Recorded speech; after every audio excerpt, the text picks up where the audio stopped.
All right, something new today. Now, the Losi Micro Trail Trekker is not new to my show. In fact, this is a discontinued truck put out by Losi. It's very small. In fact, here's the size of my hand and here's the size of the truck. Does that surprise you? It sure looks big when it's like that, eh? Okay, so what am I going to do that's new that I haven't done today? Well, you guys have seen the thumbnail, you've seen the title, you kind of already know what's going on. But over here, I've never actually done this.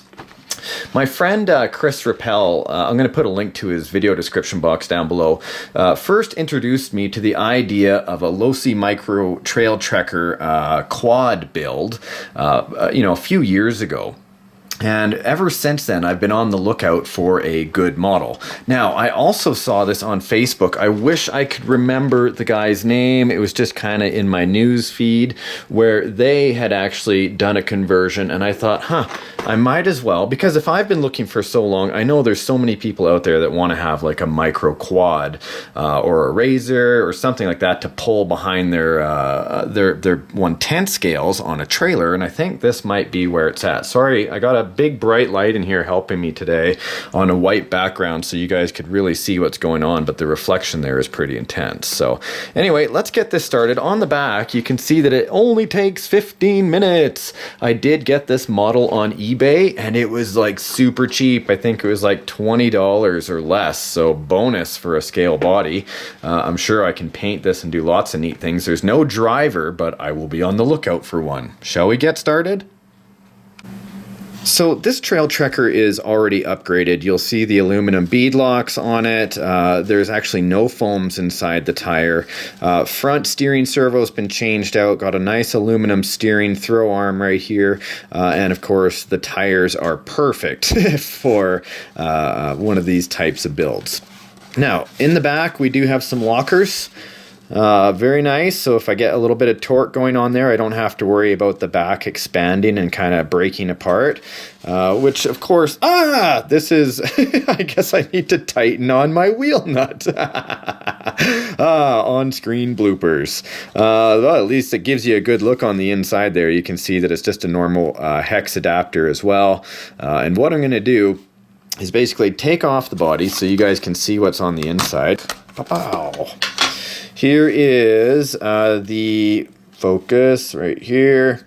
Here is the ESC and servo controller. Basically, it does everything, this little unit right here. Sends the power and the signal to the servo and, of course, out to the drive shafts.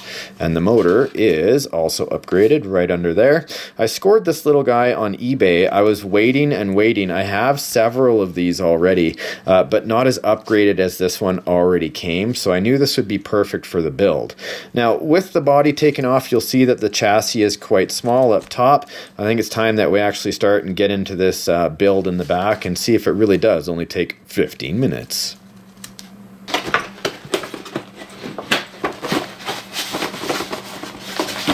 This is the Suzuki Vinsen. Neat. Parts tray, basically. Now the neat thing is that I actually don't need a whole lot on this because it's a 15-minute model build. Really, it's this piece that I'm interested in. Check it out. Already comes with, this is already attached on the front. Looks like shipping has damaged it, but not too bad. I popped it back on. Set of bow and arrows. Nice, nice, nice. Here's the handlebars. Very cool. Comes with a small screwdriver. The tires, it looks like it's got a small winch plate. The winch is not real though. It's just for show. Comes with a gun and a gun kit. Does the gun inside? Sounds like it. Geez, even for accessories for your scale truck, check it out. That's cool. I didn't expect for it to be painted. And then of course the whole chassis, which this is, I think it's a metal chassis. Holy cow. It's got some plastic pieces to it, but that actually moves on the back. It's a metal chassis, my friends. Pretty sure. These are plastic pieces. I wonder if we can do anything with this in the future. Doesn't really look like it the way it's built, but that sure is neat looking. And of course, the front bumper. Now we'll move this out of the way because I actually think a lot of these things, now that I open the box, I don't really need. As a model, this sure would be cool to have on the shelf, but let's see. This one here with the headlight up front must come with a screw kit. Does it come with any hardware? Sure it does. Underneath, look at that. Glad I didn't discard anything yet. Little box of hardware. Instructions fit in the side. Dun, dun, dun, dun, dun. It's a total of a 9-step process, it looks like. Not too bad, but for even what we're using it for. Let's see. Oh, so gnarly. Look at this on the side.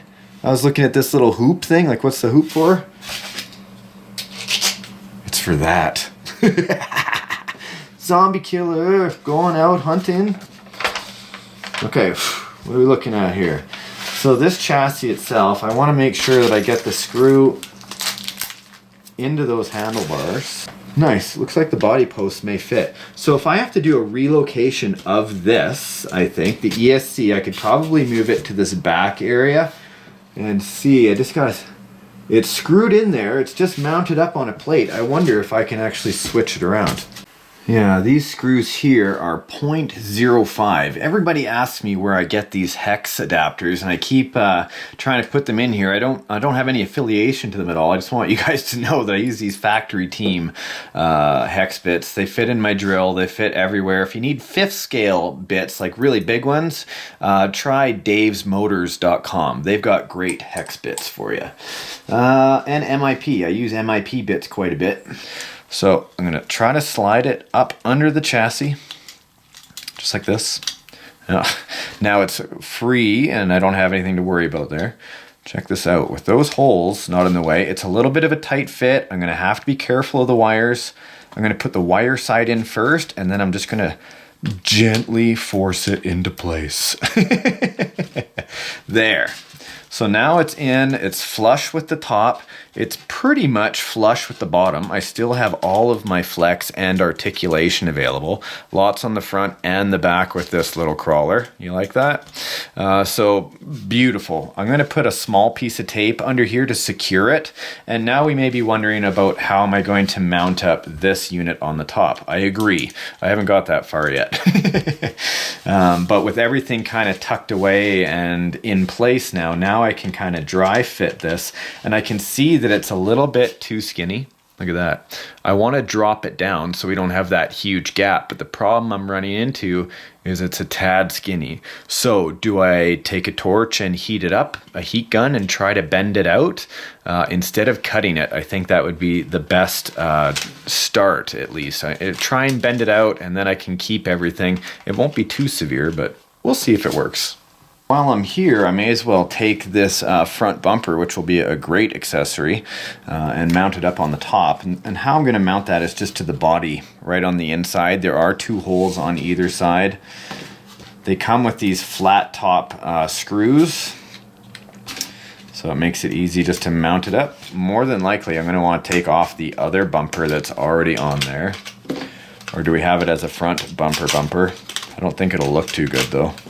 Well, I guess we could. It could be a front bumper, just in case I did roll and bash into anything. It could protect the other bumper.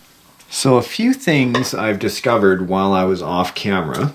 Unfortunately, the exhaust pipe can't go through the inside like I wanted. It would have wrapped around the inside and gone straight through where I wanted the battery. Now, yes, I could relocate the battery, but still it wouldn't have cleared the transmission. Also, what I've noticed about the exhaust pipe, you'll see here that I had it zip tied on now. The reason I've done this is because if you go and put it on the inside, it actually interferes with the suspension. So, still wanting to have the exhaust pipe, I've gone ahead and pre-mounted it like that. You can still see that it will be just fine with the 2 black metal hangers, is what my imagination says. So, still working along. You can see I've been working on blacking the inside. I'll show you how I'm doing it. Basically, just a 2-sided Gorilla Tape. It's kind of like a duct tape, but it's much different. I use it for quite a few things. Splash guards, this kind of molding. And what I'm doing is I'm just taking like a larger piece with the sticky side here, taking a smaller piece, Just laying it on the inside. Now I'll be cutting and trimming this tape so it fits properly, but I'm just gonna dry fit it right now. Remembering that I want to have not only the hole, but this bottom section covered, so I needed quite a bit. I'm gonna stick it in, kind of mold it to where I need it to be. Using the tape where it is sticky just to kind of hold it in place. And then now on the inside, I can trim that with a razor blade and a pair of scissors, basically. And just come in here, and this is how I make wheel wells too, right? If I want to not spend a lot of money that day and I want some splash guards for the inside. People ask me about my sound kits, you know, how do I waterproof them? And I don't. I just make double-sided splash guards, you know, that kind of deflect water. Just starting to plug everything in here. Where's my radio? Radio is on. Just kind of doing a dry run here, making sure everything's still working.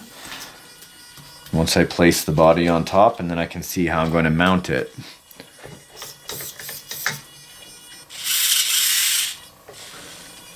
So my trim, there we go.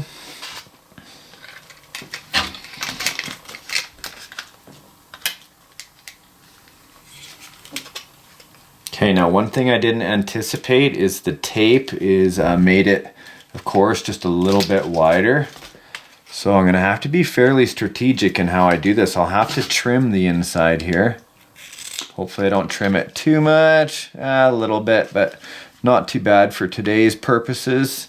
Just so we can stretch it around.